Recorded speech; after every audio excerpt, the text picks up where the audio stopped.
ازيكم، يا رب تكونوا في احسن حال. الواحد من ساعه ما بدات الاحداث بتاعت فلسطين وهو ملوش اي نفس ان هو يحضر حلقات ولا يتكلم في حاجه. مش بس لان العدوان ده حاجه صعبه، يعني الواحد ممكن يقول ان هو اول مره، يعني انا بقالي سنين بشوف الهجمات اللي بتحصل على الفلسطينيين، لكن اول مره اشوف الطريقه دي، اول مره اشوف العنف ده، اول مره اشوف الوحشيه دي. كده كده من البدايه احنا عارفين ان الاسرائيليين دول عالم ملهمش مله، يعني ما كانش مش غريب بالنسبه لنا، لكن عارفين المرة دي في تبجح، يعني مش تبجح من الإسرائيليين بس، ده تبجح من العالم الغربي اللي عادي. انت هتتكلم عن فلسطين، انت لعيب كورة بقى، انت مؤثر، انت ايا كان، هتتكلم على السوشيال ميديا هنحذف لك الحاجة. انت لعيب بتتكلم في نادي، هتترفد او هتمشي او هتتأذي او هتتهدد بموضوع بيوصل للقتل في بعض الأوقات.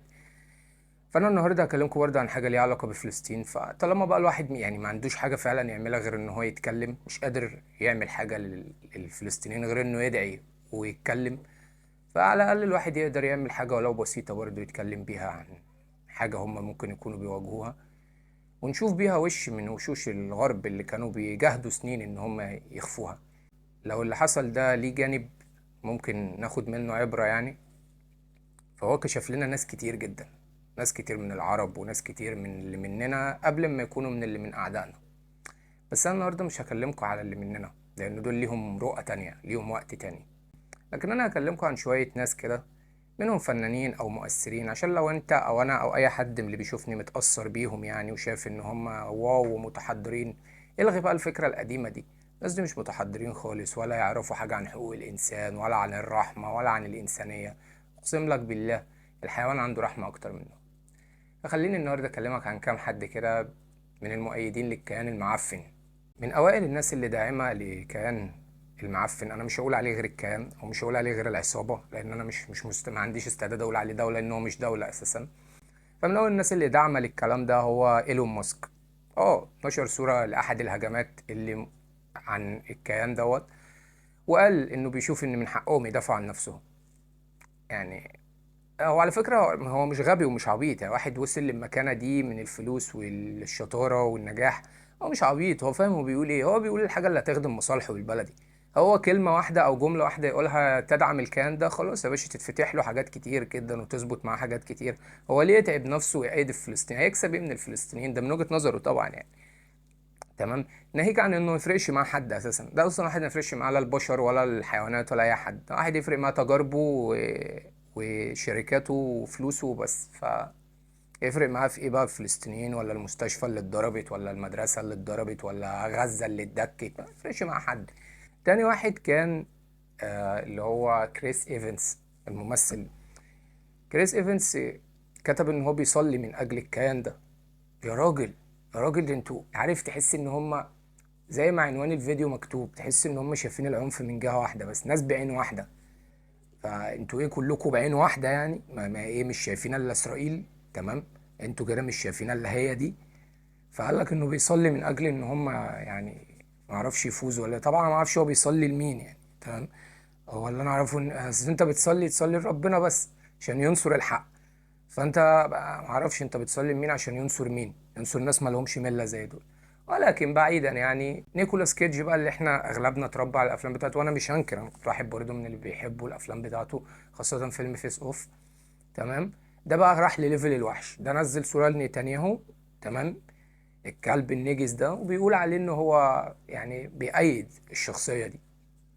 مش مستغرب برضه، انا مش مستغرب يعني.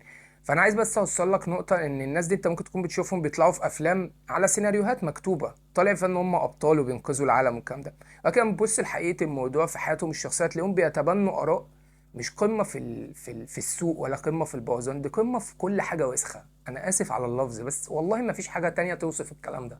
ما فيش حاجه تانية توصف قد ايه الواحد قرفان من انه في يوم من الايام كان بيشوف ان الناس دي ناجحه، ولا شاطرين في شغلهم، ولا عملوا حاجة ناجحة. فالحمد لله على ان ده حصل، عشان خاطر الواحد بس يشوف اكتر. تمام. وانا والاجيال اللي موجودة نشوف ان الناس دي عمرها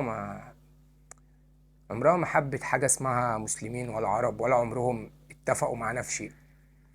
المهم الاتنين اللي بعد كده هم كده كده اصلا يهود، فبالتالي منطقي ان هم يأيدوا الكلام ده، وانا مش مستغرب لان مواقفهم السابقة كتير، منهم اللي هي ناتالي بورتمان اللي كانت طالعة في فيلم سور طبعا.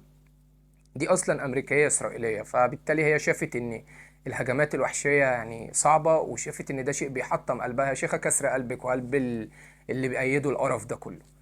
الهي ربنا يكسر قلوبكم زي ما احنا كلنا قلوبنا اتكسرت كده، واحنا بنشوف الاطفال وبنشوف الناس المدنيين اللي ما فيش حد فيهم شايل ولو طوبه يدافع بيها عن نفسه، بيتضرب بصواريخ.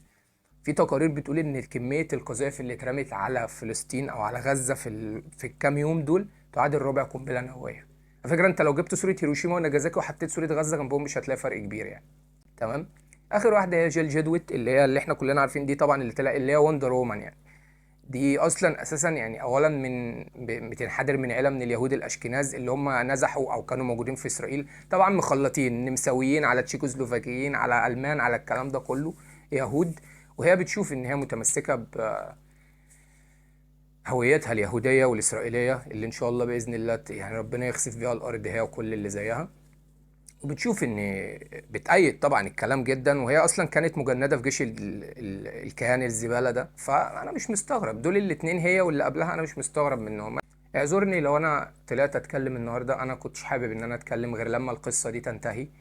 ولكن زي ما قلت بيستفزني ان انا لا قادر اعمل حاجة للناس دي، ولا قادر ان انا اقول حاجة غير ان انا اتكلم. فطالما مش قادر اني اقول حاجة غير اني اتكلم، انصرهم ولو بكلمة، ولو باني احكي قصة عن حاجة من المجازر اللي حصلت لهم زمان، او احكي عن حد ضدهم ممكن يكون انا والاف وملايين غيري ممكن يكونوا في العالم العربي بيأيدوه. فنعرف نشوف المواقف ونعرف المواقف، عشان انا بفكر نفسي قبل اي حد وبفكركم بان احنا ما نأيدش الناس دي تاني، وما نفكرش في الناس دي تاني، وما نتابعش الناس دي تاني، ونبقى عارفين العدو الحقيقي بتاعنا، ما ننفضش وما نكبرش.